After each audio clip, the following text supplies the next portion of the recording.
नमस्कार, बहुत स्वागत है आपका। आप देख रहे हैं गुरुजी के ज्योतिष सीक्रेट। श्रावण माह का तीसरा सोमवार है और शिव जी की आराधना हम सभी अपने घर में ही कर रहे हैं, क्योंकि इस लॉकडाउन में और इस कोरोना वायरस में घर में पूजा करना ही सबसे सुरक्षित है। क्योंकि श्रावण का माह है और सोमवार का दिन है, तीसरा सोमवार, शिव जी का प्रिय दिन और सोमवती अमावस्या, हरियाली अमावस्या और सोमवार यानी अद्भुत संयोग बना हुआ है। अब शिव जी को प्रसन्न करने के लिए आप तमाम तरह के उपाय तो करेंगे, लेकिन क्या लोटे में डालकर आप शिवलिंग पर अर्पित करें, सबसे ज़्यादा जरूरी यही है। तो उसके पहले एक बात जान लें, शिव जी के अर्धनारीश्वर स्वरूप की आराधना इस दिन करने से आपकी विशेष मनोकामनाएं पूर्ण होंगी। अर्धनारीश्वर स्वरूप के विषय में कथा पुराणों में दी गई है। उनके अनुसार ब्रह्मा जी ने सृष्टि रचना का कार्य समाप्त किया, तब उन्होंने देखा कि जैसी सृष्टि उन्होंने बनाई उनमें विकास की गति नहीं है। जितने पशु पक्षी, मनुष्य और कीट पतंग की रचना उन्होंने की है, उनकी संख्या में वृद्धि नहीं हो रही। अब यह देखकर ब्रह्मा जी चिंतित हो गए और अपनी चिंता की समाप्ति के लिए भगवान शिव की आराधना की।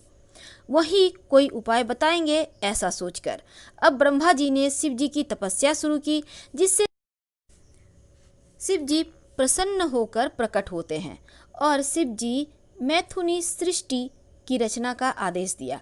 अब ब्रह्मा जी ने शिव जी से पूछा कि यह मैथुन सृष्टि कैसी होगी, कृपया यह भी बताएं। तब ब्रह्मा जी को मैथुनी सृष्टि का रहस्य समझाने के लिए शिव जी ने अपने शरीर के आधे भाग को नारी के रूप में प्रकट कर दिया और इसके बाद नर और नारी भाग अलग हो गए। और फिर नर नारी भाग अलग होने के बाद ब्रह्मा जी नारी को प्रकट करने में असमर्थ थे, इसलिए ब्रह्मा जी की प्रार्थना पर शिवा यानी शिव के नारी स्वरूप ने अपने रूप से एक अन्य नारी की रचना की और ब्रह्मा जी को सौंप दिया। इसके बाद अर्धनारीश्वर स्वरूप एक होकर पुनः पूर्ण शिव के रूप में प्रकट हो गए। इसके बाद मैथुनी सृष्टि से संसार का विकास तेजी से होने लगा। शिव के नारी स्वरूप ने कालांतर में हिमालय की पुत्री पार्वती रूप में लेकर जन्म लिया और शिव से मिलन किया। सावन के महीने में भगवान शिव का पूजन अक्षय पुण्य देने वाला है और शिवलिंग का विभिन्न द्रव्यों से पूजन कर आप मनचाही मनोकामना पूर्ण कर सकते हैं। विद्या ज्ञान की प्राप्ति के लिए शिव जी की उपदेश देने वाली या फिर आशीर्वाद वाली मुद्रा वाली शिव जी की अभिषेक करें, आराधना करें। लेकिन सावन के तीसरे सोमवार पर आप लोटे में क्या डालें जो शिव जी प्रसन्न हो जाए और मनचाही मनोकामना आपकी पूरी हो।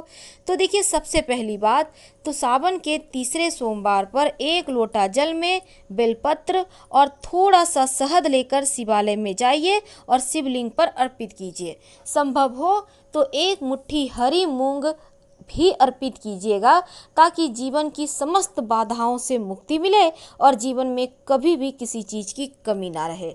हम आपसे विदा लेते हैं। पसंद आए तो लाइक कर सब्सक्राइब करें। हर हर महादेव। धन्यवाद।